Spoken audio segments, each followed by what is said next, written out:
What's up, guys? Just thought I'd get a cheap scare off on you. Well, at least try to. Today I'm here to talk about Sinister, man. I don't know if you can see that, but I went to an advanced screening of it, and is it really as good as people are talking about? I don't know. That's what this video is going to be about. Well, first of all, let's talk about it for a second. Sinister comes out in a week and a half. It's a new horror movie from the producers of Paranormal Activity and Insidious. And don't let that scare you off. I know some people really liked Insidious. I thought it was pretty good myself. It was a little bit different. You know, the Paranormal Activity movies, whatever. But let's talk about Sinister. It's directed by Scott Derrickson. And he did The Exorcism of Emily Rose, the remake of The Day the Earth Stood Still with Keanu Reeves. He also did Hellraiser Inferno, which I'll be reviewing in the future. But he's done a few horror movies, sci-fi. So this brings us to Sinister, and the plot of this movie is pretty awesome.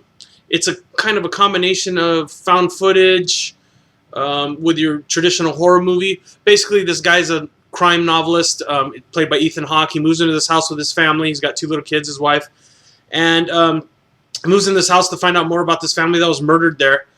And, you know, he gets caught up in this story. He finds these found footage in the house. They're called Super 8 films. And, you know, as he watches the films, there's some pretty gruesome stuff on this found footage. The setup on this movie is awesome. Let me get into the things I like. And, you know, like I said, the setup is awesome. I love the way they mix the found footage with a real, real type of movie.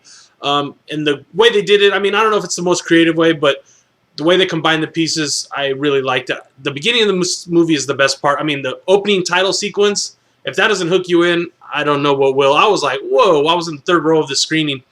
And, I mean, we were making fun of it as like cheap IMAX, but it paid off at the beginning. The opening title sequence is pretty disturbing. It's, like I said, it's a good hook. So as we get into the story, this is the part I really liked, is Ethan Hawke's character. You know, he's like, starts becoming obsessed with all this stuff that he's finding. And you get to see him work through the, the story a little bit, because he's got like all the research for his book going on in the background. And, it obviously gets in over his head with this, they refer to it as a deity in the movie, but it's pretty cool. I mean, the beginning is the best part. Ethan Hawke's character is the best part, as, we see him sort of unraveling as he finds out more. There's definitely some scares in this. First of all, the footage is pretty disturbing. Some of the death scenes are pretty disturbing. Usually it's families getting killed. And then, he's looking through the footage and the creatures kind of in the background and stuff. Ring style type stuff. Typical found footage stuff. But one thing that makes this more notable is the soundtrack. It's sort of like this industrial type of soundtrack. Super 8 films don't have sound. So, you hear the, clicking of the reel of the film. And then, they layer it on top of with the soundtrack from the movie. And the soundtrack is this sort of like creepy, haunting type of industrial music, and that made a big difference in the scenes. It made them a lot more creepy, besides the graininess of the Super 8 film. There's definitely some jumps. There was one scare. I mean, some of them are kind of cheap scares, and a couple of them are in the trailer. But they're good jump scares. I mean, it's not like a dog coming out or anything. There was one where I jumped so hard I was like shaking, and like the girl next to me, we were in like an old school theater, so she was probably like, oh God, this, I was like, it scared the shit out of me. There's 2 scenes like that where I just like jumped in my chair. I'm kind of, high strung, but whatever. So basically the setup's good. Ethan Hawke's really good. His character's good. The way they explain the creature, the little bit that they do, I really liked that. And like I said, I like the way they mix the found footage with the, normal filmmaking. The part I didn't like was towards the end. I thought it started to break down a little bit, and it's a good movie, but at the end, I think they really started to pander sort of to the Hollywood audience, like the American, the average American film goer or something like that. Because I don't think a European horror movie would have went this direction. They added the comic relief, which was fine. There's a guy who's like comic relief, he's a cop.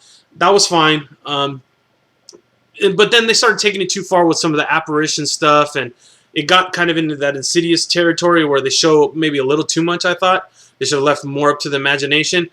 And, I just felt some of the scares at the end kind of were just pandering to the audience. I mean, this movie was really good. I think it was really good, but the thing I wanted to say is that I think it could have been great. I think this could have been a great film if they would have kept it really, dark and straightforward. Like I said, at the end, it kind of breaks down a little bit. Overall, though, I'm going to give it 4 out of 5 stars because it's probably in the top 3 horror movies this year that I've seen at least. I mean, there's some good ones I've seen that were older this year, but the ones that came out this year, you got Cabin in the Woods was pretty good. I know some of you don't agree with that.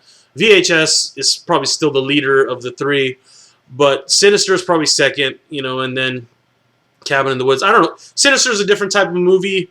Cabin in the Woods is more like a comedy. Sinister is more trying to be like a traditional horror movie, and then VHS was like its own little found footage montage. So Sinister, really good Halloween movie if you want a couple good scares. The creature's cool. The found footage effect, the way they use it, excellent. Just at the end of the story, I think breaks down a little bit. The ending's good, but I just felt towards the end, the scares and stuff, they were just starting to... It's like they didn't know how to end the story. It started one way, and at the end they had to wrap it up. And I think they had the beginning and the end, but the beginning of the third act, I don't think they really knew what they were going to do. So I just think they had some filler in there a little bit, and were kind of just, like I said, ghost to pander to the audience, and whatever. So guys, definitely recommend Sinister. Better than 98% of the horror movies that have come in the theaters this year. If you're in the mood for something for Halloween, check it out. All right, guys, see you next time. Bye.